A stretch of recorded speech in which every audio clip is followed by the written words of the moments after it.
हम ये देखेंगे कि वो दशा में मैरिज हो सकती है या नहीं, या ट्रांजिट में मैरिज हो सकती है या नहीं। केपी का केवल उतना सा पोर्शन मैं कवर करूंगा बगैर किसी फंडामेंटल के, क्योंकि फंडामेंटल्स के लिए सेपरेटली हम कर लेंगे बाद में। और आपको मैरिज एस्ट्रोलॉजी के लिए इससे ज़्यादा की ज़रूरत नहीं पड़ेगी, क्योंकि केपी, भृगुनंदी नाड़ी, जैमिनी, योगिनी ये हम एडिशनल यूज़ करेंगे। हमारा मेन वैदिक रहेगा जब हम टाइम करेंगे मैरिज को। और वैदिक के बाद हम उसको वेरीफाई करने के लिए कि हमने जो टाइम निकाला है उस वो क्या जैमिनी के हिसाब से भी सुटेबल है या नहीं, वो टाइम क्या भृगुनंदी नाड़ी के बेस पे भी सुटेबल है या नहीं, योगिनी दशाएं भी क्या उसको वेरीफाई कर रही है या नहीं, ट्रांजिट भी उसको वेरीफाई कर रहा है या नहीं, और केपी के हिसाब से भी वो टाइम सूट कर रहा है या नहीं। तो हम सभी एस्ट्रोलॉजी से जो टाइम हमारा निकल रहा है, इसका मतलब वो टाइम हमारा बिल्कुल सटीक है, और उससे सटीक टाइम हो नहीं सकता, चाहे वो गलत निकले या सही निकले। इसलिए हम केपी का केवल इतना भर यूज़ करने वाले हैं कि केपी के बेस पर जो हमने टाइम निकाला है उस समय पर केपी के हिसाब से वो इवेंट हो भी पाएगा या नहीं हो पाएगा। और केपी में ज़्यादा टाइम नहीं लगेगा, तो मैं अभी शुरू करता हूँ स्टार्टिंग से ही केपी में। तो इनिशियली मैंने आपको एक बताया था एस्ट्रो सहज ऐप के अंदर, तो उसके बारे में थोड़ा सा मैं वर्बली बता रहा हूँ। तो आप एस्ट्रो सहज ऐप के अंदर जिस भी नेटिव की मैरिज का प्रॉमिस देखना चाहेंगे, तो उसके अंदर इनिशियली हम उसका नाम और date of birth, place of birth और टाइम ऑफ बर्थ ऐड करते हैं, डालते हैं। फिर आपका एक स्क्रीन खुलती है, उस स्क्रीन के अंदर हम जब उसके केपी एस्ट्रोलॉजी वाले को क्लिक करेंगे तो वहाँ पर आपके डिफरेंट डिफरेंट ऑप्शंस आएंगे, जिनके बारे में मैंने उस वीडियो के अंदर बताया भी था, अभी भी मैं बता दूंगा। वहाँ पर जो काम की चीज़ें होंगी वो हमारी होगी, एक कस्प टेबल होती है, एक प्लानट टेबल होती है, एक हाउस सिग्निफिकेशन टेबल होगी। फिलहाल हम इन तीन चीज़ों का यूज़ करेंगे बस। कस्प का मतलब केपी में होता है भाव, जैसे हम वैदिक एस्ट्रोलॉजी में कहते हैं दूसरा भाव, पांचवा भाव, 10वां भाव, केपी एस्ट्रोलॉजी में उसको second cusp, fifth cusp, 10th cusp बोल देंगे। तो एक कस्प की टेबल होगी जो हमारे काम आने वाली है, एक प्लैनेट की टेबल होगी, वहां पर ऊपर प्लैनेट लिखा होता है जो हमारे काम आने वाली है, एक हाउस सिग्निफिकेशन टेबल होगी वो हमारे काम आने वाली है। केवल इन तीन टेबल्स को हम यूज करके टाइमिंग करने की कोशिश करेंगे, प्रॉमिस देखने की कोशिश करेंगे। तो मैं अभी ये प्रेजेंटेशन देता हूँ आपको, और उसमें मैं बताऊंगा। यदि किसी को कोई डाउट रहता है तो आप मेरे से कितनी बार भी पूछ सकते हैं, हम इसकी फिर क्लास ले लेंगे, कोई दिक्कत नहीं है। और किसी भी टॉपिक पर डाउट रहता है तो पहले मैं बात बता देता हूँ, आप में से किसी को भी हेजिटेट नहीं करना है। ये हमारा कोई प्रोफेशनल वो नहीं है लिंक, ये हमारा एक तरीके से स्पिरिचुअल लिंक है आपका और हमारा। तो आपको जो भी किसी भी चीज़ में यदि कहीं पे भी कोई भी डाउट हो तो आप ऐसे मुझे एल्डर ब्रदर, यंगर ब्रदर, सन, अंकल जो भी मानकर आप कभी भी पूछ सकते हो। सभी लोगों को कोई दिक्कत नहीं है, जितना मुझे आएगा वो मैं बताने की कोशिश करूंगा। जो नहीं आएगा वो मेरे पास बुक्स वगैरह पूरी लाइब्रेरी है, कहीं न कहीं से देखकर मैं आपको सारी चीज़ें बताने की कोशिश करूंगा, क्योंकि मैं 24/7 केवल एस्ट्रोलॉजी ही करता हूँ, इसी पर कमिटेड हूँ, पूरे दिन रात में यही करता हूँ। इसलिए आप बेझिझक पूछें, मुझे अच्छा लगता है, कभी भी बुरा नहीं लगता। दूसरी बात ये मानना, जो भी पूछता है तो आई फील प्रिविलेज कि आपने मुझे पूछा, ये नहीं पूछ सोचता मैं कि यार मेरे से क्यों पूछा है। दोनों चीज़ों में अंतर है, तो आप बेझिझक होकर हमेशा पूछ सकते हैं, कोई दिक्कत नहीं है। तो timing of marriage in KP astrology शुरू करते हैं। Steps to follow. तो सबसे पहला हम केपी में प्रॉमिस देखते हैं, कैसे देखते हैं वो मैं बताऊंगा। फर्स्ट, फाइंड द प्रॉमिस, ये स्टेप है। दूसरा, रेलिवेंट हाउसेज जो केपी एस्ट्रोलॉजी में मैरिज के लिए होते हैं वो मेन हाउसेज होते हैं, सेकंड, सेवेंथ एंड 11th। अब इसमें क्या है कि मैं पहले ही क्लैरिफाई कर देता हूँ, लॉट ऑफ वेरिएशन है, अलग अलग लोगों ने अपने अपनी रिसर्च के बेस पर और हाउस इसके अंदर ऐड कर दिए हैं। मैं जो बताऊंगा आप उसी पर केवल फोकस करें मेरी क्लासेस में। बाकी लोगों ने और भी हाउसेज ऐड किए हैं, तो मैं इसी मेथड को यूज़ करता हूँ, इसमें मैं कोई वेरिएशन नहीं करूँगा। तो रेलिवेंट हाउसेज फॉर मैरिज होते हैं सेकंड, सेवेंथ एंड 11th एज पर केपी एस्ट्रोलॉजी। और इसमें जो मेन हाउस माना जाता है वो 7th माना जाता है, जो कि हम वैदिक एस्ट्रोलॉजी में भी मानते हैं। तो केपी में हर एक काम के एक से ज़्यादा हाउस होते हैं, कम से कम हम 2 हाउस तो लेते ही हैं और 3 हाउस भी लेते हैं। तो फर्स्ट हम प्रॉमिस फाइंड करेंगे, तो प्रॉमिस के लिए रेलिवेंट हाउसेज फॉर मैरिज हो गया second, 7th and 11th। Love marriage यदि आपको देखनी है, क्योंकि आपके पास हो सकता है कि ऐसा कोई नेटिव है, काइंडली म्यूट द माइक्रोफोन, हाँ। तो फॉर लव मैरिज यदि देखनी है तो इसमें पांचवा भाव ऐड हो जाता है, वो लव अफेयर को रिप्रेजेंट करता है। तो आपके पास ऐसा भी केस आ सकता है कि वो जो पर्टिकुलर पर्सन है वो उसका किसी से अफेयर चल रहा हो और वो पूछेगा कि मैरिज होगी या नहीं होगी। For love marriage in neighbourhood and relatives, please mute कर लें। For love marriage in neighbourhood and relatives मतलब आपके आस पड़ोस में लव मैरिज होगी या कोई रिलेटिव से अफेयर के बाद मैरिज होगी, तो उसमें थर्ड हाउस भी इन्वॉल्व हो जाता है। टोटल, प्लीज जिसका भी माइक्रोफोन है वो म्यूट कर ले। आपको रिकॉर्डिंग भेजूंगा, वो क्लियर नहीं आएगी और लोग डिस्टर्ब होंगे, इसलिए इस चीज़ का ध्यान रखें। आप म्यूट ही रखें और हम एंड में, जैसे आपको पता लग चुका होगा, हम बात करेंगे आखिर में, तब आप अपना माइक्रोफोन बारी बारी से खोलना। तो लव मैरिज इन नेबरहुड, तो एक और हाउस आपका आ जाता है। आपको वैदिक वालों को ये पता होगा, फिफ्थ हाउस रोमांस का होता है, लव अफेयर का होता है, और थर्ड हाउस आपका नेबरहुड या रिलेटिव्स का होता है। तो यहाँ पर यदि आपको जब लव मैरिज इन नेबरहुड और रिलेटिव्स देखना है तो 2, 3, 5, 7, 11 हाउसेस इंपॉर्टेंट हो जाते हैं। ओनली रिलेटिव्स में या नेबर्स में मैरिज होनी है, मगर लव मैरिज नहीं है, तब जो हाउसेज इन्वॉल्व हैं वो हैं 2, 3, 7, 11, ये 4 हाउसेज इन्वॉल्व हैं। नेगेटिव हाउसेज होते हैं मैरिज के लिए 1, 6, 10, पहला, छठा, 10वां। कंसेप्ट यह है कि केपी एस्ट्रोलॉजी में जिस भाव से हम जिस चीज़ को देखते हैं, जिस भाव से जिस चीज़ को देखते हैं, उससे 12वां भाव मतलब पिछला भाव उसी चीज़ को नेगेट करता है।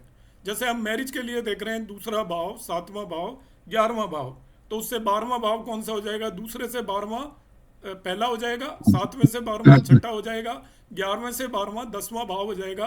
तो दूसरा, 7वां, 11वां भाव मैरिज को रिप्रेजेंट करता है। तो मैरिज को नेगेट जो भाव करते हैं वो होते हैं 1, 6, 10, ये भाव मैरिज में प्रॉब्लम्स को रिप्रेजेंट करते हैं। या हम आगे यदि उसको डिस्कस करें तो डिवोर्स वगैरह के लिए भी इन भावों को हम देखते हैं, मगर अभी हम मैरिज की बात कर रहे हैं, डिवोर्स वगैरह की बात नहीं कर रहे। तो मैरिज के लिए जो मेन हाउसेज हैं 2, 7, 11। यदि लव मैरिज देखनी है तो उसमें 5 और ऐड कर दीजिए। यदि लव मैरिज इन नेबरहुड और विद द रिलेटिव, तब उसमें 3 और ऐड कर दीजिए। एंड मैरिज इन नेबरहुड और रिलेटिव्स, तो उसमें 2, 3, 7, 11 हो जाइए। रिलेटिव्स में भी कई बार मैरिज होती है और बहुत सारी कम्युनिटीज़ में तो प्रेफर करते हैं, लाइक साउथ इंडिया में बहुत प्रेफर करते हैं, या मोमडन कम्युनिटी में भी मुस्लिम्स भी प्रेफर करते हैं रिलेटिव्स में। तो हमारे पास उनकी भी कुंडलियाँ कई आती हैं, तो हम देख सकते हैं कि रिलेटिव्स में मैरिज होगी या नहीं। तो प्रॉमिस के लिए क्या कर रहे हैं, ध्यान से समझे।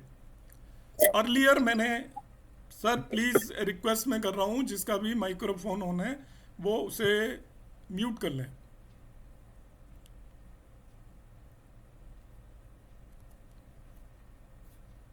फॉर प्रॉमिस ऑफ मैरिज क्या करना है? फर्स्ट फाइंड कस्पल सब लॉर्ड ऑफ 7th हाउस। कस्पल सब लॉर्ड ऑफ 7th हाउस क्या होता है? ये 3 टेबल मैंने बताई थी आपको, अभी मैं प्रैक्टिकली भी करके आपको दिखा दूंगा। तो एक टेबल है जिसको हम कस्प टेबल बोलते हैं। तो कस्प टेबल में क्या लिखे होते हैं? सभी 12 भाव लिखे होते हैं। मैं दिखाता हूँ, यदि यहाँ पे कोई, ये कस्प टेबल है, देखिए आपको ये नज़र आ रही होगी, बड़ा कर लीजिएगा, थोड़ा प्रिंट ऐसा ही है। तो ये कस्प टेबल है। कस्प टेबल के अंदर सभी 12 भाव लिखे होते हैं। 12 भावों के आगे उनकी जो भी है डिग्रीज लिखी होती हैं, इससे कोई मतलब नहीं है अभी फिलहाल आपको। यहाँ पर SL लिखा हुआ है, ये होता है साइन लॉर्ड। इसके बाद होता है NL, इसको बोलते हैं नक्षत्र लॉर्ड। और S भी लिखा होता है, इसको बोलते हैं सब लॉर्ड। तो 3 चीज़ें यहाँ पर काम की होती हैं केपी में, साइन लॉर्ड, नक्षत्र लॉर्ड, सब लॉर्ड। एक सब लॉर्ड भी होता है जिसका हम यूज़ नहीं करेंगे। तो जो SL लिखा हुआ है उसको साइन लॉर्ड बोलते हैं। साइन लॉर्ड का मतलब ये होता है पहले भाव में जो भी राशि है, फर्स्ट हाउस है उसमें जो भी राशि है उसका लॉर्ड होता है। जैसे फर्स्ट भाव है उसमें 9 या 12 राशि रही होगी तो उसका लॉर्ड जुपिटर हो गया। फिर उसका नक्षत्र लॉर्ड होता है हर एक भाव का, मरकरी है लाइक यहाँ पर फर्स्ट भाव का, और सब लॉर्ड होता है वो मून है।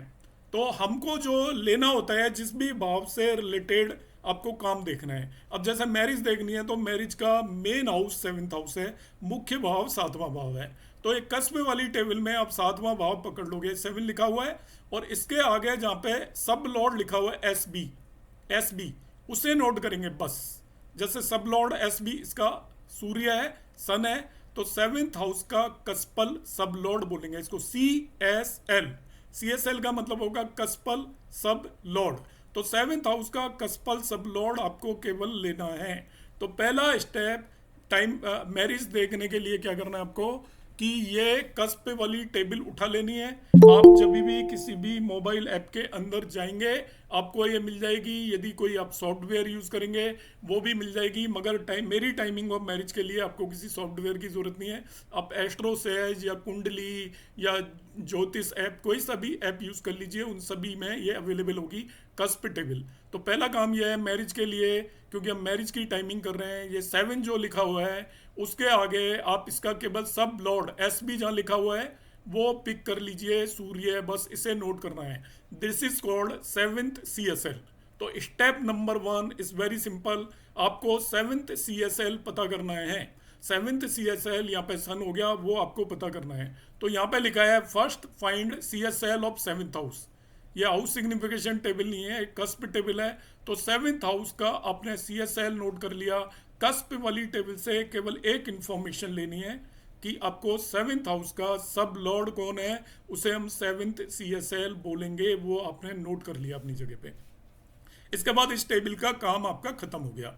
तो जैसे अभी हमने नोट किया था वो सूर्य था। अब हम क्या करेंगे, सूर्य के बारे में बात करेंगे। अब एक दूसरी टेबल होती है वहां पर जिसपे ऊपर प्लेनेट लिखा होता है, वो भी मैं समझाऊंगा।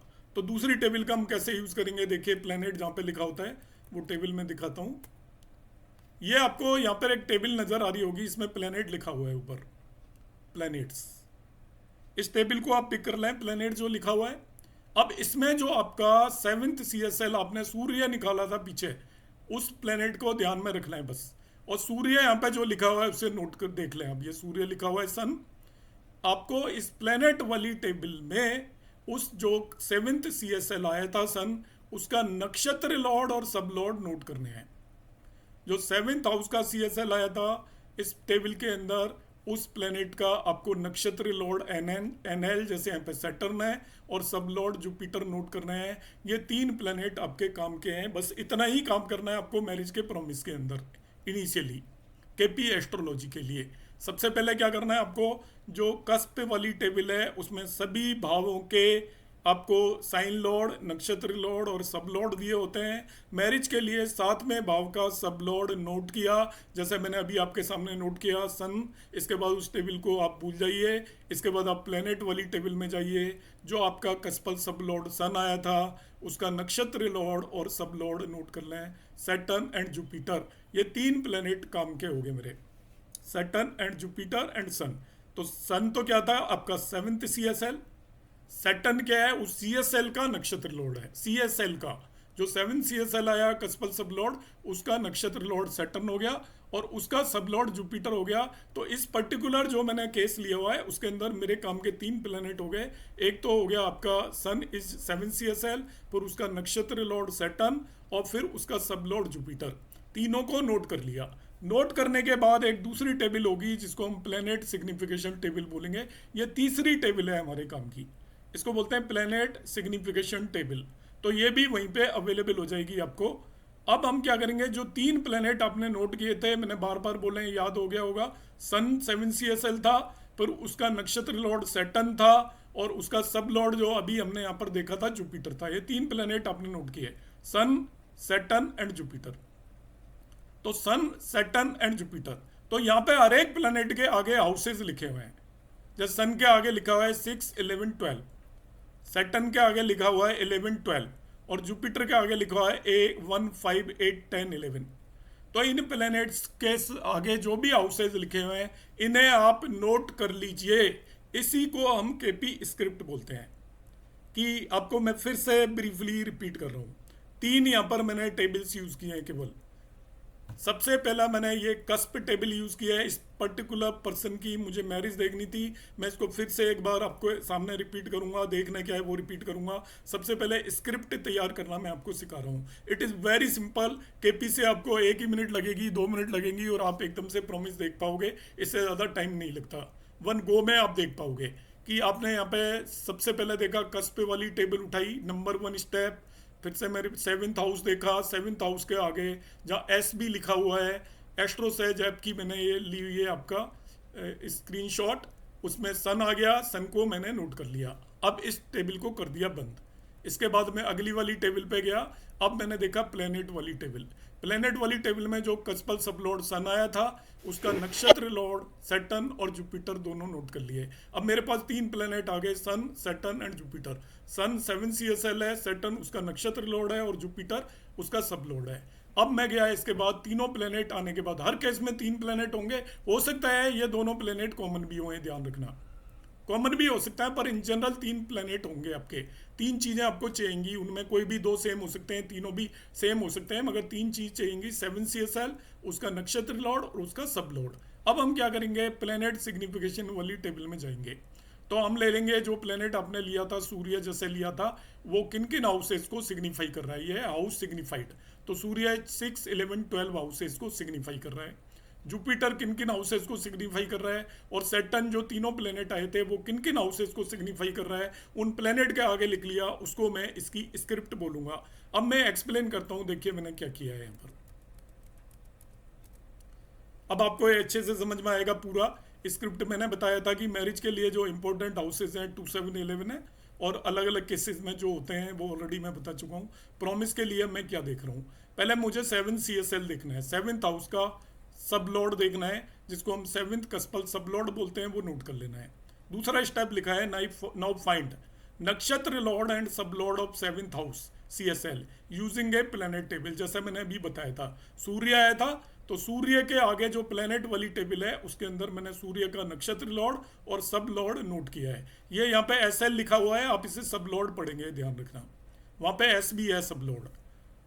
Now find out houses signified by above 3 planets means 7th house CSL, its nakshatra lord and sub lord using planet signification table।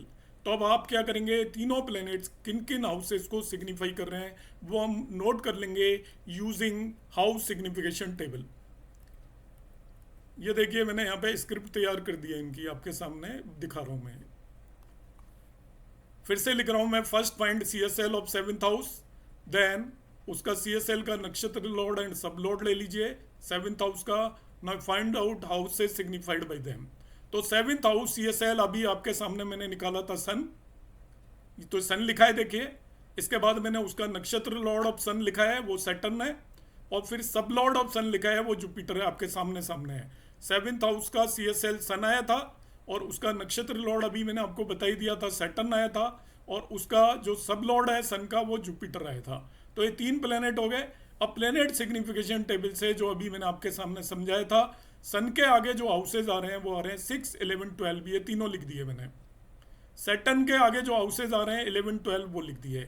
इसके बाद जो इसका सब लॉर्ड है जुपिटर, उसके आगे हाउसेज आ रहे हैं वो मैंने 1, 5, 8, 10, 11 ये सारे हाउसेज लिख दिए।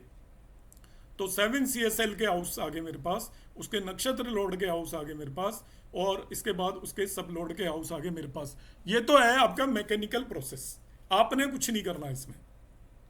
It is mechanical process, set process है, इसमें आपको ना दिमाग लगाना, ना आपको कुछ भी नहीं करना। आपने वो केवल ऐप खोलना है, ऐप के अंदर 7th हाउस के आगे जो प्लेनेट लिखा हुआ है सब लॉर्ड, वो नोट कर लेना है। सब लॉर्ड नोट करने के बाद आपने उस सब लॉर्ड का नक्षत्र लॉर्ड नोट कर लेना है प्लेनेट वाली टेबल से, और उसका सब लॉर्ड नोट कर लेना है। तीनों प्लेनेट नोट किए, और ये तीनों प्लेनेट किन किन हाउसेस को सिग्निफाई कर रहे हैं वो हाउस सिग्निफिकेशन टेबल से आपने नोट कर लेने हैं। ये सब नोट हो गए, इसको हम बोलते हैं स्क्रिप्ट। इनमें हाउसेज आ गए। अब करना क्या है, ध्यान से समझिए। मैरिज से रिलेटेड 3 हाउस हैं, 2, 7, 11। अब इसमें सबसे बेस्ट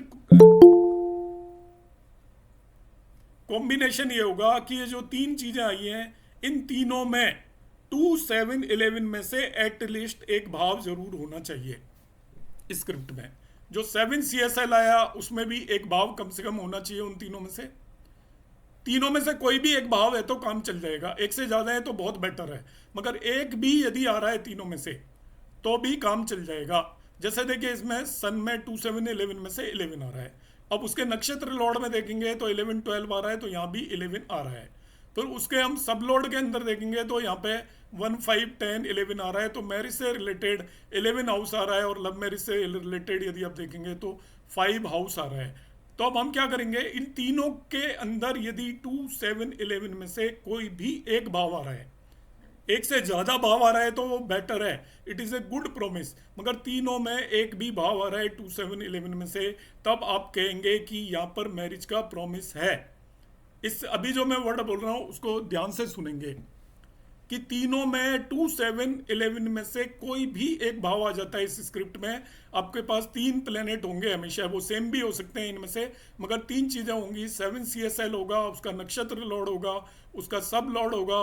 इन तीनों में यदि 2 7 11 में से कोई भी एक भाव अपियर हो रहा है, 2 अपियर हो जाए तीनों में तो भी काम चल जाएगा। एक में 2 आ रहा है, दूसरे में 11 आ रहा है, तीसरे में 7 आ रहा है, तभी भी काम चल जाएगा।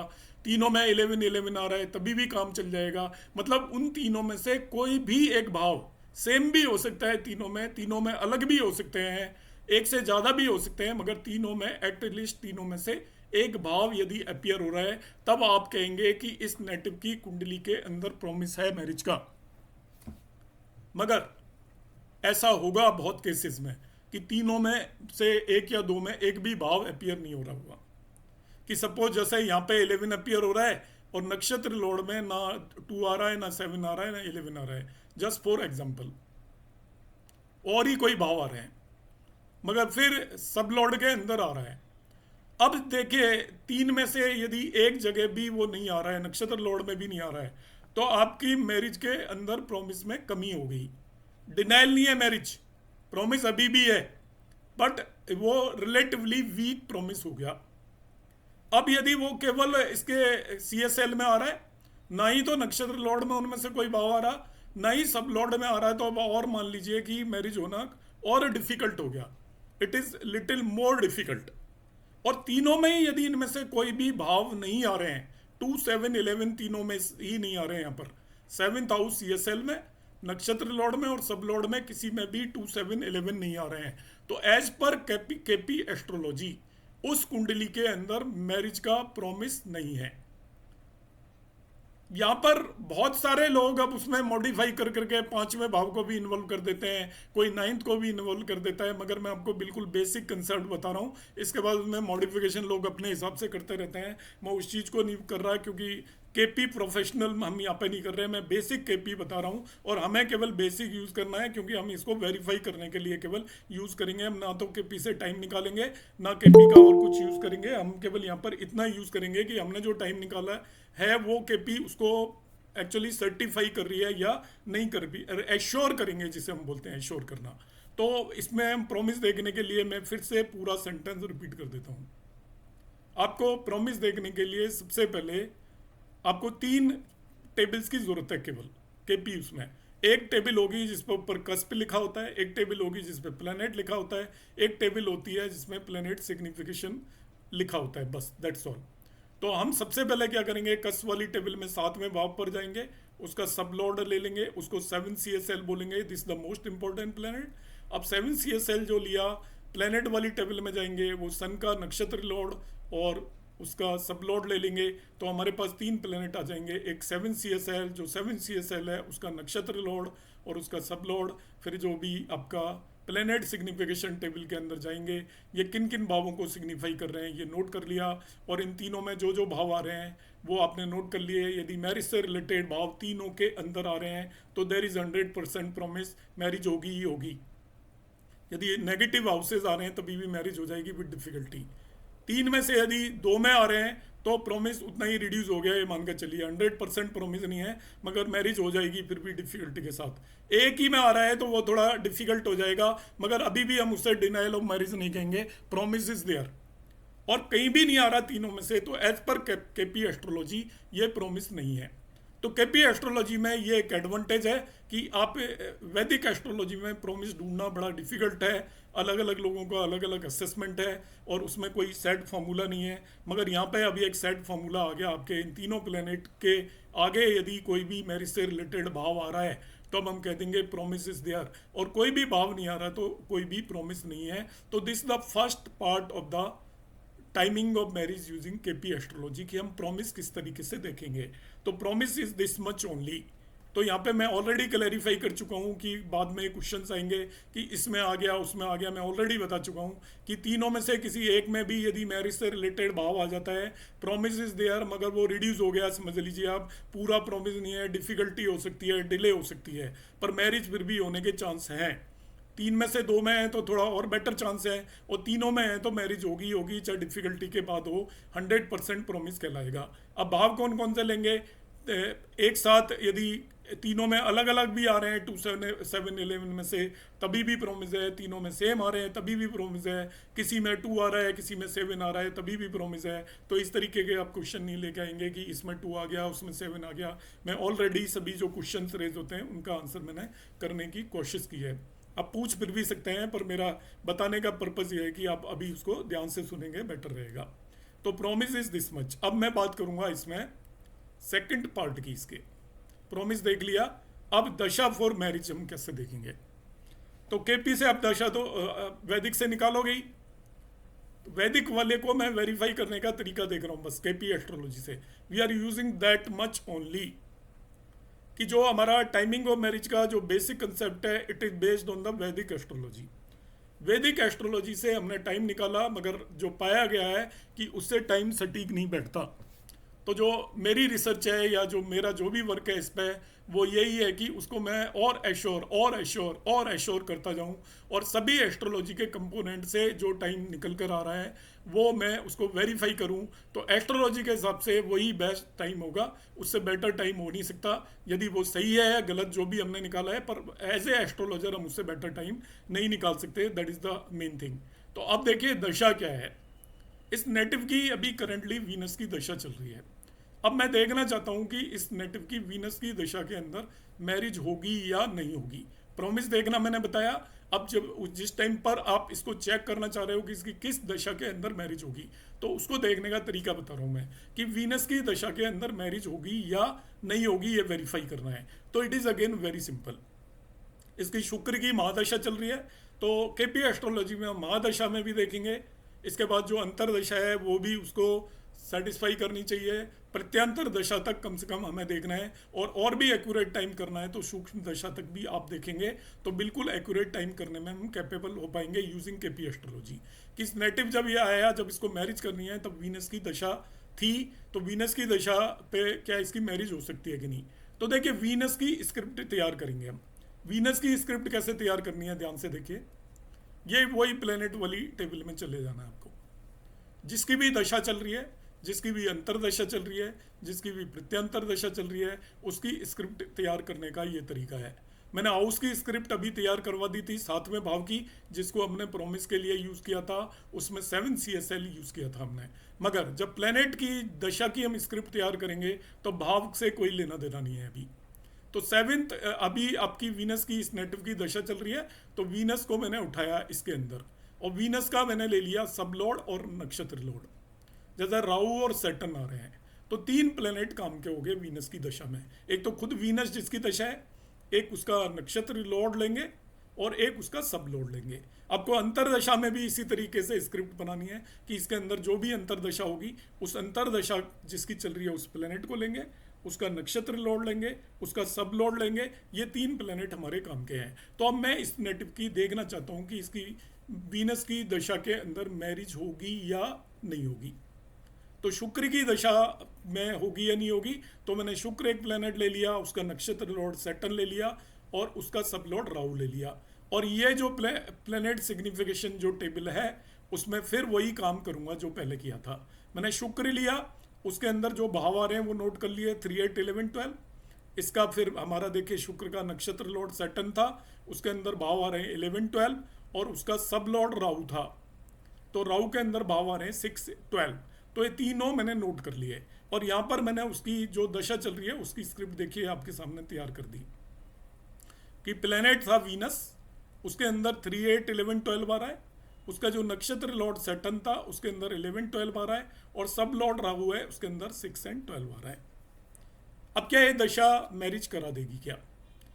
तो जो चीज हमने वहां यूज की थी, कहां यूज की थी? At the time of promise.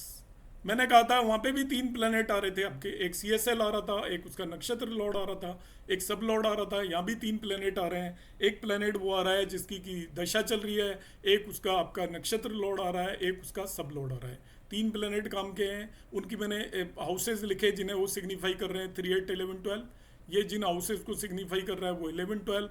ये जिन हाउसेज को सिग्निफाई कर रहा है वो 6, 12 है। अब क्या ये इनकी मैरिज हो पाएगी इस दशा के अंदर? तो इस दशा के अंदर मैरिज हो पाएगी या नहीं हो पाएगी ये हमें देखना है।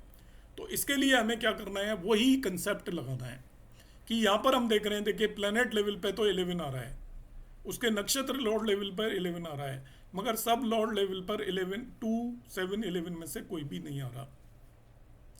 तो क्या ये दशा मैरिज करा पाएगी? तो फिर वही चीज मैं बता रहा हूँ कि यदि तीनों के अंदर 2, 7, 11 में से कोई भी एक भाव आता, तीनों के अंदर 2, 7, 11 में से कोई भी भाव आता, तब तो उसकी हम कहते हैं इस दशा के अंदर 100% मैरिज होगी ही होगी, 100% प्रॉमिस है। अब 3 में से यहाँ पे 2 में आ रहा है, इसमें और इसमें आ रहा है, इसमें नहीं आ रहा। सब लॉर्ड वैसे सबसे स्ट्रांग होता है, मैं बता देता हूँ। यहाँ पर यदि कोई भाव आ रहा होता है अकेला भी, ये काफ़ी हद तक मैरिज कराने में कैपेबल होता है। जो ये सब लॉर्ड लेवल पर यदि 11 होता और इन दोनों में नहीं होता तभी भी वो कराने में काफ़ी कैपेबल होता। मगर यहाँ पर यदि 2 में आ रहा है तभी भी अब हम कहेंगे कि मैरिज की पॉसिबिलिटी है। डिनायल नहीं है, ये दशा मना नहीं कर रही है। हालांकि ये डिफिकल्टीज क्रिएट करेगी, आसानी से मैरिज नहीं होगी, पर अभी हम केवल यहाँ पर देख रहे हैं क्या संभावना है, क्या वेदर पॉसिबिलिटी इज देयर। तो हम कहेंगे पक्का पॉसिबिलिटी है, क्योंकि इसके प्लेनेट लेवल पर भी आ रहा है, नक्षत्र लेवल पर भी उससे मैरिज से रिलेटेड 11th हाउस आ रहा है। तब हम कहेंगे कि इसकी मैरिज हो जाएगी। मगर promise is not that much, उतने इजीली नहीं होगी, थोड़ी स्ट्रगल होगी, पर प्रॉमिस इज देयर। तीनों में से किसी में भी यदि 11 भाव आता तभी भी हम कहते हैं कि इस पर्टिकुलर दशा के अंदर मैरिज होने की पॉसिबिलिटी है। तो जैसे प्रॉमिस में हमने देखा था वैसे ही हम दशा के अंदर भी देखेंगे। अब इसी को मैं और एक्सप्लेन करता हूँ। इस पर्टिकुलर पर्सन की उस टाइम पर जब मैंने टाइम निकाला था, अंतरदशा शनि की चल रही है। अब अंतरदशा की स्क्रिप्ट बनाते हैं, देखिए आपके सामने सैटर्न रेडी, शनि की अंतरदशा है। तो मैं उसी चीज़ को रिपीट कर रहा हूँ जिससे आपको याद हो जाए, देखने का तरीका, सारी चीज़ें वैसे वैसे ही देखनी है आपको। तो सैटर्न की एडी देखनी है तो आप क्या करेंगे, वहीं उसमें जाएंगे प्लैनेट वाली टेबल में। ये प्लैनेट वाली टेबल रही, इसमें आप सैटर्न को पिक कर लीजिए। और ये एक प्लैनेट तो सैटर्न हो गया, उसका नक्षत्र लॉर्ड भी सैटर्न है और उसका सब लॉर्ड जुपिटर है। तो 3 प्लैनेट आ गए, सैटर्न, सैटर्न, जुपिटर।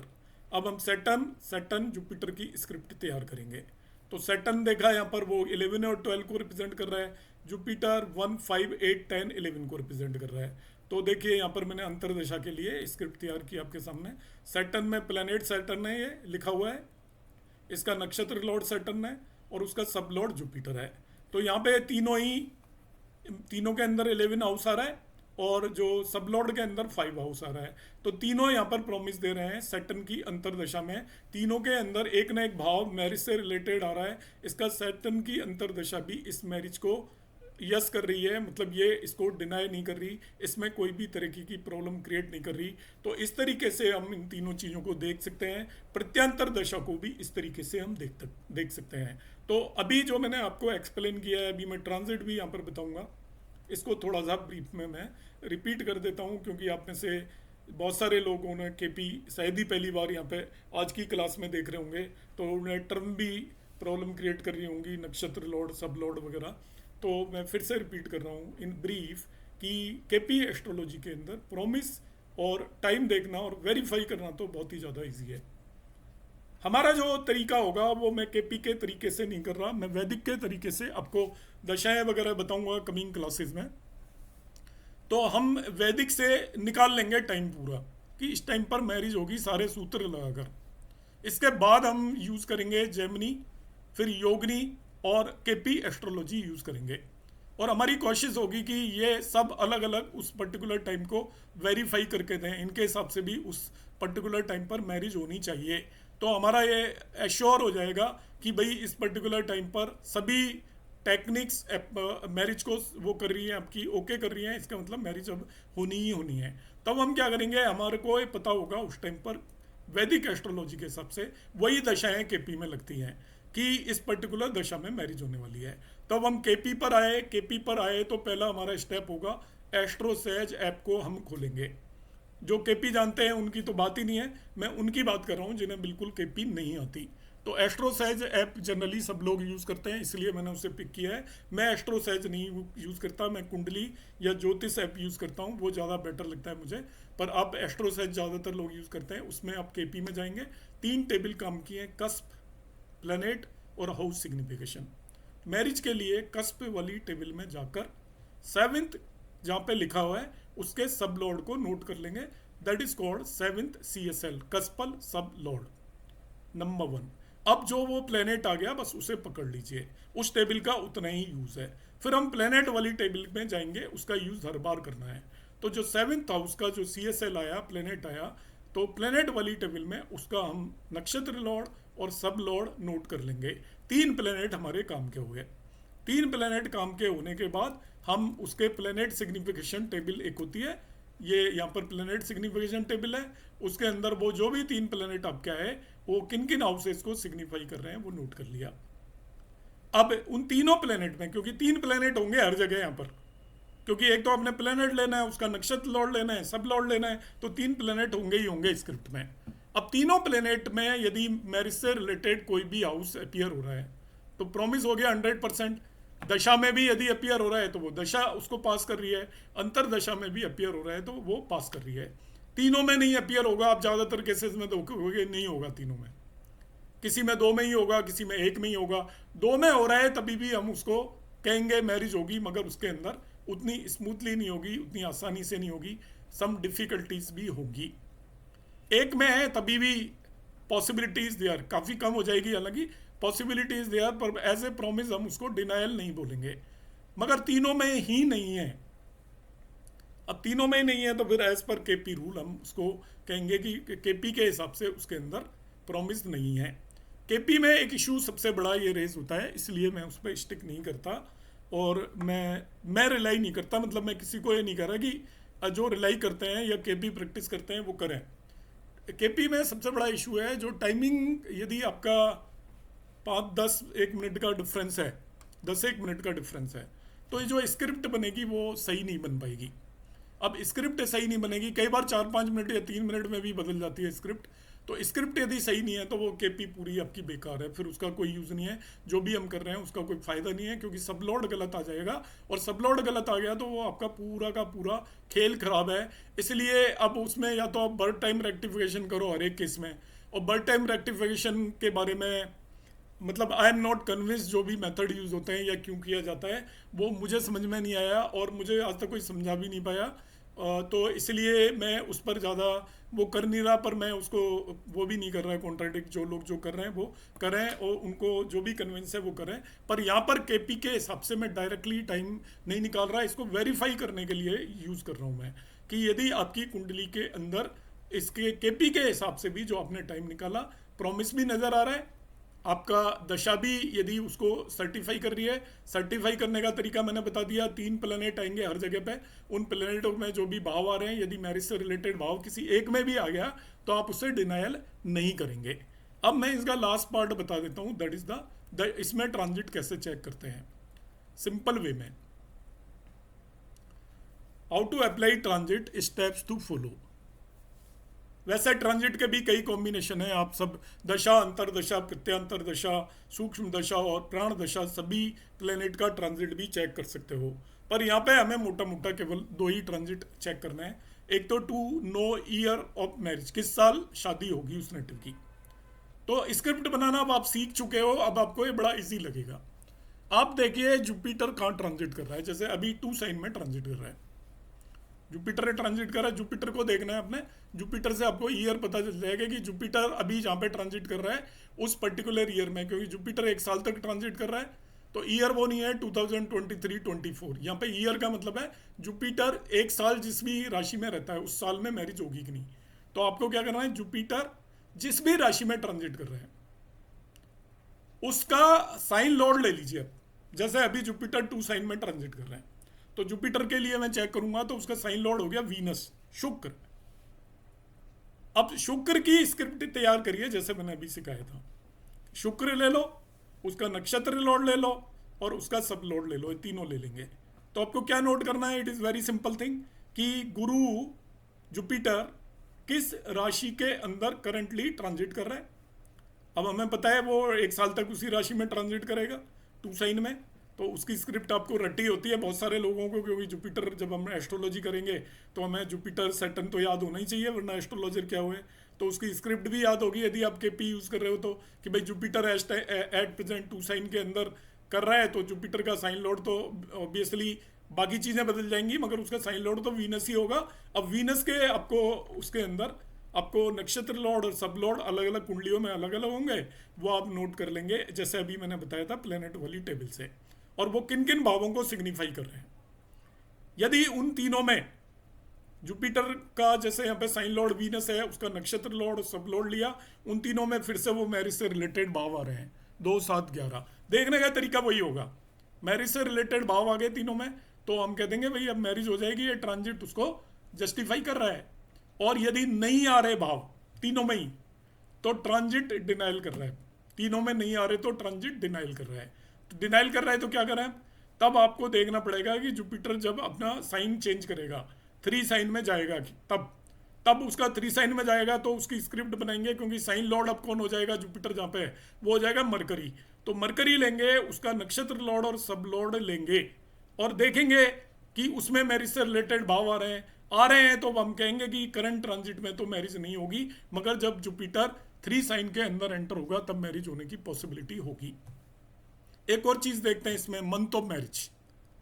तो यहां पर मंथ देखने के लिए हम सन, सूर्य जिस साइन के अंदर ट्रांजिट कर रहा है, जो भी आपने टाइम निकाला है, आप देखना चाहते हो कि उस पर्टिकुलर टाइम के अंदर मैरिज हो भी सकती है या नहीं हो सकती, तो हम देखेंगे सूर्य सन क्या उसको सर्टिफाई कर रहा है, सूर्य मंथ बता देगा आपको, क्योंकि ये ऐसा मान के चलते हैं जुपिटर 1 साल एक कुंडली उसमें रहता है साइन में और सूर्य 1 मंथ रहता है, तो आपको मंथ पता करना है तो हम सन की स्क्रिप्ट तैयार करेंगे।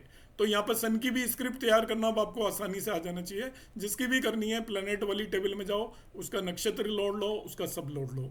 तो सन आ गया, उसका नक्षत्र लॉर्ड आ गया, सब लॉर्ड आ गया।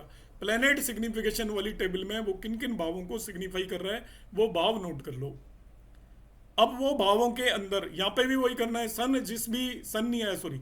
जिस राशि के अंदर ट्रांजिट कर रहा है उसका लॉर्ड लेना है, सन जिस राशि के अंदर ट्रांजिट कर रहा है उसका लॉर्ड लेना है और उस लॉर्ड की स्क्रिप्ट आपको तैयार करनी है, मतलब उसका नक्षत्र लॉर्ड और उसके बाद उसका सब लॉर्ड, और वो किन किन भावों को सिग्निफाई कर रहे हैं। यदि तीनों के अंदर मैरिज से रिलेटेड कोई भाव आ रहा है 2, 7, 11 में से, तो हम कहेंगे कि मैरिज का प्रॉमिस यहाँ पर अपीयर हो रहा है, और कोई भी भाव नहीं आ रहा तो मैरिज का प्रॉमिस अपीयर नहीं हो रहा। जैसे यहाँ पे मैं चेक करके बताता हूँ, इन जून 2025 इनका टाइम निकाला है मैरिज का, और आप चेक करना चाहते हो कि जून 2025 में मैरिज होगी या नहीं इस पर्सन की एज पर ट्रांजिट। तो आपको मालूम है जून 2025 में जुपिटर 3 साइन में ट्रांजिट करेगा, 3 साइन में जुपिटर ट्रांजिट कर रहा है। समझ लीजिए ट्रांजिट बहुत सिंपल है, यहाँ पर whose lord is Mercury, 3 sign का लॉर्ड मरकरी है। अब मरकरी की स्क्रिप्ट तैयार करूंगा मैं, प्लेनेट वाली टेबल में जाऊंगा और यहाँ पर ये मरकरी आ गया, मरकरी का नक्षत्र लॉर्ड केतु है और सब लॉर्ड वीनस है, तो 3 प्लेनेट काम के हो गए, मरकरी, केतु एंड वीनस। तो मैंने यहाँ पे देखिए लिखा mercury is planet, Ketu is नक्षत्र लॉर्ड और वीनस इज सब लॉर्ड।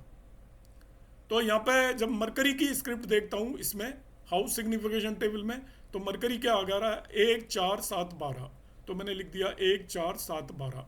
नक्षत्र लॉर्ड केतु है, केतु की स्क्रिप्ट देखता हूँ तो उसके अंदर आ रहा है 11, 12। उसका फिर सब लॉर्ड वीनस है, शुक्र के अंदर आ रहा है 3, 8, 11, 12। तो देखिए जुपिटर का ट्रांजिट के अंदर प्लेनेट में भी 7 आ रहा है मैरिज से रिलेटेड भाव, नक्षत्र लॉर्ड में केतु वो 11 आ रहा है और सब लॉर्ड में 11 आ रहा है, तो पूरा का पूरा ट्रांजिट मैरिज को एक्चुअली सर्टिफाई कर रहा है, ओके कर रहा है। इसका मतलब जुपिटर आपको इस पर्टिकुलर ईयर में जब जुपिटर 3 साइन में रहेगा तब तक इस नेटिव की मैरिज 100% हो सकती है।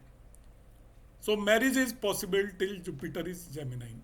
अब मंथ ऑफ मैरिज हम देखने चाहते हैं, तो जून के आसपास, ये तभी की बात है जून 2025 में, सन इन टॉरस अप टू 15/6, 15 जून तक वो टॉरस साइन के अंदर है। तो टॉरस साइन का लॉर्ड होता है शुक्र, तो हमने यहाँ पे नोट कर लिया शुक्र वीनस। तो वीनस की स्क्रिप्ट तैयार करेंगे। तो वीनस प्लेनेट है, उसका नक्षत्र लॉर्ड सैटर्न है और उसका सब लॉर्ड राहु है। तीनों को नोट कर लिया हमने, वीनस, नक्षत्र लॉर्ड सैटर्न एंड सब लॉर्ड राहु। तो 3 प्लेनेट आ गए हमारे पास, वीनस, सैटर्न एंड राहु। अब वीनस के जो हाउसेज हैं वो हमने लिख लिए 3, 8, 11, 12। उसका नक्षत्र लॉर्ड सैटर्न है, उसके हाउसेज लिख लिए हमने। तो नक्षत्र लॉर्ड सैटर्न है, उसके हाउसेज हो गए 11, 12। इसके बाद सब लॉर्ड राहु है, उसके हाउसेज हो गए 6, 12। तो ये सारे हाउसेज हमने लिख लिए। तो इसमें देखिए कि जो प्लेनेट लेवल पे 11 आ रहा है, नक्षत्र लॉर्ड लेवल पे 11 आ रहा है, सब लॉर्ड लेवल पे नहीं आ रहा, मगर 2 में आ ही रहा है एटलीस्ट। तो आप पूरी तरीके से डिनाइल नहीं है। So marriage is possible in that one particular month. इस तरीके से यदि उस मंथ में नहीं होती तो उससे अगले मंथ में हम स्क्रिप्ट लगा के देखते कि जून के बाद जब ये सन जेमिनाइन में होगा, क्योंकि आपका जुपिटर का ट्रांजिट तो पूरे साल जब तक वो इसमें जेमिनाइन साइन में है तब तक वो उसको वो कर रहा है, ओके कर रहा है पूरी तरीके से। अब सन तो क्या है, 1 मंथ में राशि परिवर्तन कर लेगा, नेक्स्ट राशि में चला जाएगा, तो नेक्स्ट राशि में उसकी स्क्रिप्ट बना के देखेंगे। इस तरीके से हम केपी एस्ट्रोलॉजी के बेस पर मैंने आज ही की क्लास में ये आपको कवर करने की कोशिश की है। छोटे छोटे 5-6 पॉइंट्स थे जिन्हें मैंने कवर करने की कोशिश की है। मैं एक क्विक रिवीजन आपको दे देता हूँ एंड में, और स्टिल यदि आप लोगों में नहीं समझ में आया हो तो मैं फिर से भी क्लास ले लूँगा, कोई दिक्कत नहीं है। वैसे आप वीडियो तो देख ही सकते हो, एक से ज़्यादा बार रिपीट करके, तो आपको आसानी से समझ में आ जाएगा। ये मेरे पास कुंडली पड़ी हुई है, आप देखिए। अब आप यहाँ पे आ जाइए, बस आपने टाइम करना है और कुछ नहीं चाहिए। ये सारी चीज़ें होती हैं उसके अंदर।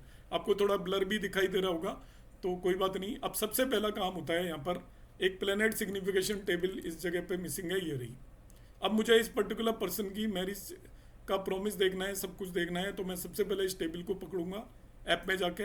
7th हाउस का जो CSL है यहाँ पर, उस प्लेनेट को नोट कर लूँगा, सन। बस इस टेबल का काम खत्म। अब मैं जाऊँगा यहाँ पर प्लेनेट वाली टेबल में, और जो सन लिखा हुआ है उसके आगे उसका नक्षत्र लॉर्ड सैटर्न और सब लॉर्ड जुपिटर नोट कर लूँगा। और 3 प्लेनेट मेरे पास आ गए, सन, सैटर्न और जुपिटर। आपको कुछ लिखने की जरूरत नहीं है, यहीं पे देख लीजिए। सन ये रहा, इसके अंदर 11 हाउस आ रहा है। सैटर्न ये रहा, इसके अंदर 11 हाउस आ रहा है। और जुपिटर ये रहा, इसके अंदर भी 11 हाउस आ रहा है। आप कह दीजिए प्रॉमिस इज देयर। हो गया, देखिए 10 सेकंड में हो जाएगी मैरिज। इतना भर प्रॉमिस है केवल केपी एस्ट्रोलॉजी में। तीनों में ही हाउस नहीं आ रहे होते तो हम कह देते कि promise is not there, marriage नहीं होगी इसकी। और 3 में से 1 या 2 में हाउस आ रहे होते तो होगी, मगर थोड़ा डिफिकल्टी के साथ होगी। इतना भरा है। अब सपोज इसकी शुक्र की दशा चल रही थी उस टाइम पर, शुक्र की दशा आपने चेक करनी है मैरिज होगी या नहीं होगी। तो ये शुक्र रहा, शुक्र का आप नक्षत्र लॉर्ड ले लो और उसका सब लॉर्ड ले लो। शुक्र का नक्षत्र लॉर्ड सैटर्न है, सब लॉर्ड राहु है। 3 प्लेनेट काम के हो गए, वीनस, सैटर्न, राहु। इस पर्टिकुलर टेबल के अंदर जाओ। वीनस में 3, 8, 11, 12 भाव आ रहे हैं, सैटर्न में 11, 12 आ रहे हैं, राहु में नहीं आ रहे। तो 3 में से 2 में आ रहे हैं तो हम कह देंगे possibility is there, promise is still there, denial is not there. तो ये आपका मैरिज हो गया। फिर हमने इसकी जो अंतरदशा देखी वो सैटर्न की थी, तो सैटर्न की हम चेक करनी है यहाँ पर। तो सैटर्न का देखिए, ये नक्षत्र लॉर्ड सैटर्न है और सब लॉर्ड जुपिटर है। यहाँ पर उठाकर हमने देखा सैटर्न में 11, 12 आ रहा है, और ये एक्चुअली सैटर्न तो खुद ही सैटर्न है, 11, 12 है। और इसका जो सब लॉर्ड है वो जुपिटर है, उसके अंदर भी 11 साइन आ रहा है। तो इसका मतलब 11 साइन आ रहा है, इसका मतलब सैटर्न की अंतरदशा के अंदर भी मैरिज हो जाएगी। अब मुझे देखना है कि जुपिटर का ट्रांजिट इसको जस्टिफाई कर रहा है नहीं कर रहा है उस टाइम पर। तो जुपिटर उस टाइम पर जेमिनाइन साइन में ट्रांजिट कर रहा था, उसका लॉर्ड लूंगा मैं मरकरी, और ये मरकरी रहा। मरकरी की स्क्रिप्ट देखूंगा, उसके अंदर केतु और वीनस है। तो आपके पास 3 प्लेनेट काम के आगे ट्रांजिट में, मरकरी, केतु एंड वीनस। तो यहाँ पे मरकरी को उठा के देख लिया, इसके अंदर 7 भाव आ रहा है। केतु को उठाकर देख लिया, इसमें 11 भाव आ रहा है। और वीनस को उठाकर देख लिया, उसमें 11 भाव आ रहा है। इसका मतलब जुपिटर का ट्रांजिट भी इसको सर्टिफाई कर रहा है, ओके कर रहा है। अब मैं मंथ चेक करना चाहता हूँ, तो सूर्य का ट्रांजिट देखना है। तो सूर्य की स्क्रिप्ट तैयार करूंगा। देखिए सन है, इसका नक्षत्र लॉर्ड सैटर्न है और सब लॉर्ड जुपिटर है। तो सन को मैंने पकड़ा, ये उस टाइम पर, सॉरी सन को नहीं लेना है, सन उस टाइम पर टॉरस में ट्रांजिट कर रहा है तो उसका लॉर्ड वीनस लेना है, जिस साइन में ट्रांजिट कर रहा है वो लेना है। तो वीनस की स्क्रिप्ट तो अभी मैंने देखी थी, तो वीनस आपका ऑलरेडी दशा भी क्योंकि वीनस की है तो ऑलरेडी सर्टिफाई कर रहा है, तो वापस से आपको वीनस की स्क्रिप्ट लगाने की ज़रूरत नहीं है क्योंकि आप एक बार लगा चुके हो। तो देखिए एंड में हमने इसको 2 या 3 मिनट में ही कर लिया है। आप भी इस तरीके से कर सकते हैं।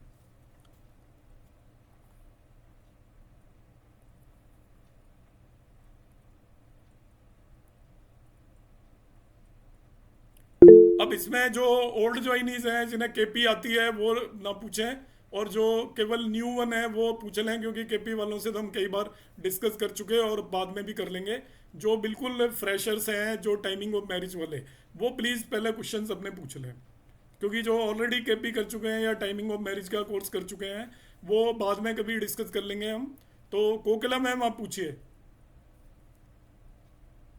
जी सर, आपने जो बताया बहुत ही अच्छे से क्लियर हुआ। बस एक चीज मुझे कंफर्म करनी है कि जैसे अभी दशा में वीनस की स्क्रिप्ट में भी और सन की स्क्रिप्ट में भी जो हमने मंथ के लिए निकाली, सबलॉट पे सर निगेशन आया था, 6 या 12 आ रहे हैं। जी तो अगर निगेशन के साथ में पर ऊपर के 2 लेवल पे 11 थे, तो क्या तब भी हम उस दशा में बोलेंगे कि इवेंट हो जाएगा? बिल्कुल, इवेंट तो यदि वो आ रहा है तो होगा तो सही, पर वो डिफिकल्टी के साथ होगा। अच्छा, तो ये नहीं है कि निगेशन देख लिया तो अब ये इवेंट नहीं होगा, नहीं ऐसे नहीं नहीं कहना है। नहीं, एक्चुअली क्या है कि जब आपका यदि किसी भी भाव से रिलेटेड किसी हाँ भी जी। काम से रिलेटेड भाव आ रहे हैं तो वो तो काम तो कराएंगे ही। अब यदि उसके नेगेटिव हाउसेज आ रहे हैं एक आध जगह पर, तो वो क्या करेंगे, आपको ट्रबल्स क्रिएट करेंगे। ऑब्स्टिकल्स डालेंगे, यस, बहुत ऑब्स्टेकल्स बढ़िया। आएंगी, आसानी से काम नहीं होगा। और तीनों जगह पे एक से ज़्यादा भाव आ रहे होते हैं, लाइक सब लॉर्ड लेवल पे 2 7 11 तीनों ही आ गए, तो आपका काम हम्म। करवा ही देंगे बड़े आसानी से। जनरली सब लॉर्ड लेवल और नक्षत्र लेवल, लॉर्ड लेवल पर यदि हाउसेज आ हम्म। रहे हैं तब तो काम बहुत इजीली हो ही जाता है। पर सब लॉर्ड लेवल पे जैसे नहीं है तो वो डिफिकल्टी के साथ होगा, क्योंकि सब लॉर्ड सबसे स्ट्रोंगर होता है और काम कराने की सबसे ज़्यादा पावर उसी के पास होती है। पर यहाँ पे नहीं था तब भी आपने बोला कि इवेंट होएगा, इसका यस, मतलब ऊपर 2 लेवल से हो गया काम। बिल्कुल। वो उनमें से यदि केवल नक्षत्र लॉर्ड लेवल पर है, तीनों में से किसी एक पर भी है, तो वो प्रॉमिस थोड़ा कम हो जाएगा, होगा बट डिफिकल्टी से होगा, पर हो जाएगा। Thank you so much ji sir, Ranjan thank ma'am. तो सर आपने बहुत अच्छे से समझाया, पर हल्का सा एक डाउट है। हाँ पूछो। जैसे मैरिज के लिए 2 7 11 हाउसेस है सर, है ना? जी तो इसमें ऐसा है कि 7th हाउस सबसे स्ट्रॉन्ग उसको प्रेजेंट करता है, ऐसा कुछ है नहीं, कि वो स्क्रिप्ट इसकी में?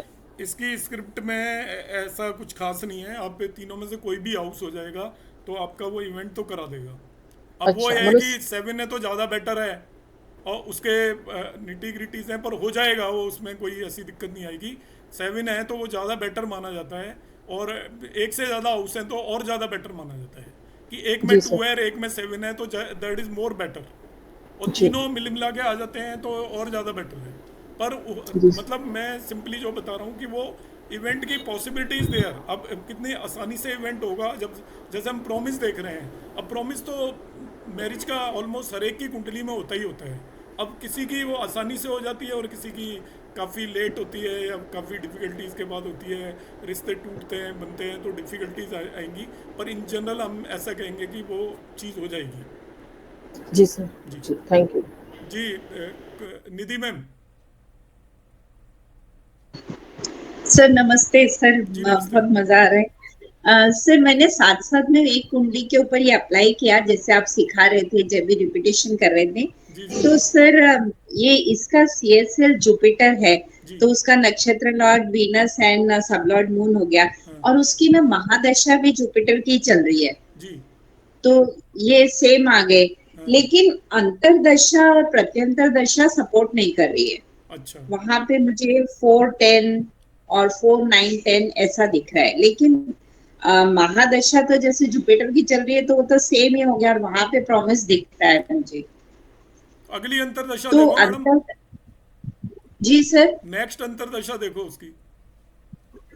अच्छा सर, मतलब राहु की अंतरदशा तो वो तो बहुत लंबी चलती है ना। नहीं, पर वो मतलब इसके हिसाब से यदि एक अंतरदशा सपोर्ट नहीं कर रही तो आपको नेक्स्ट देखनी पड़ेगी। अब राहु की तो कितनी सर, आप वो 19 जितनी साल भी चलती चलती हो, मतलब कंसेप्ट तो यही है केपी का। कि ऐसा जी, होता है कई जी, लोग बेचारे सब कुछ ठीक होते हुए भी, मेरे पास तो रोज मैरिज की कुंडली आती है, आपको ये मान के चलो, मैं अभी आपको डिस्क्लोज जी। कर देता हूँ, मैं 2000 कुंडलियां देखी हैं पिछले 1 साल में, अरे बाप रे। मैरिज की केवल। और सर मैंने ट्रांजिट में भी अप्लाई किया, जैसे जैसे चल रहा था, तो ट्रांजिट में भी सपोर्ट कर रहा है सर। हाँ, जुपिटर का ट्रांजिट सपोर्ट कर रहा है, सन का ट्रांजिट भी सपोर्ट कर रहा है नवंबर दिसंबर नहीं तक। पर सिर्फ जो नहीं सपोर्ट कर रहा है वो अंतरदशा और प्रत्यंतर फिर दशा मैं है। नहीं, एडी भी नहीं कर रही तो फिर आपको नेक्स्ट एडी चेक करनी पड़ेगी। पीडी तो चलो कोई न कोई करी जाएगी, पर एडी नहीं कर रही तो फिर वो नहीं हुआ ना पूरा। ओके। हाँ जी, हाँ हाँ जी। सर, उनको दिक्कत बहुत आ रही है, मतलब पिछले 3 साल से बहुत ज्यादा हाँ एड़ी तो चोटी एडी का सपोर्ट जोर नहीं कर लगा। रही होगी, तो वो दिक्कत जी, होगी। ठीक है ठीक सर, है मैम, थैंक यू। ठीक, ओके। कौशल जी। जी सर, नमस्कार। जी नमस्कार। सर जैसे प्लेनेट लेवल में ना 5 हाउस आया है, और नक्षत्र लॉर्ड में आया है 5, 7, 10, 11, हाँ और सब लॉर्ड में 5, 9, 10। तो 5, 5 अगर जैसे ज्यादा आ रहा है तो पॉसिबिलिटी रहेगा क्या सर? मतलब इस केस में वो तो नहीं कर सकते, डिनाइल तो इसको नहीं बोल सकते, क्योंकि नक्षत्र हाँ, लॉर्ड लेवल पे आपके 2 हाउसेज आ रहे हैं। 5 हाँ, बेसिकली ये होता है कि कोई जान पहचान में मैरिज को रिप्रेजेंट हाँ, करता है, हाँ। पर वो तीनों में नहीं आ रहा तो उन्हें आसानी से होगी नहीं। नहीं, 5 तीनों में आ रहा नहीं, है। 5 मैरिज का हाउस नहीं है एक्चुअली, प्योरली 5 से अच्छा। मैरिज नहीं करा सकते हम। 7, 11 नक्षत्र लॉर्ड में नक्षत्र है। लेवल पे आ रहा है ना, तो बाकी दोनों में कोई भी हाउस नहीं आ रहा, तो थोड़ा डिफिकल्ट हो गया ना, जैसे मैंने अभी बताया था। अच्छा, ठीक है सर। ठीक है, वंदना मैम। राधे राधे भैया। राधे राधे। नितिन जी आप तो हैंड डाउन कर लो यार, आपको क्या पूछना है, आपसे मैं पूछूंगा क्लास के बाद। मुझे सब जी समझ में आया है। जी जी और जी लास्ट में आपने जो 11 हाउस लिया, मतलब 11 कॉमन निकाला है जो जी नंबर, जी।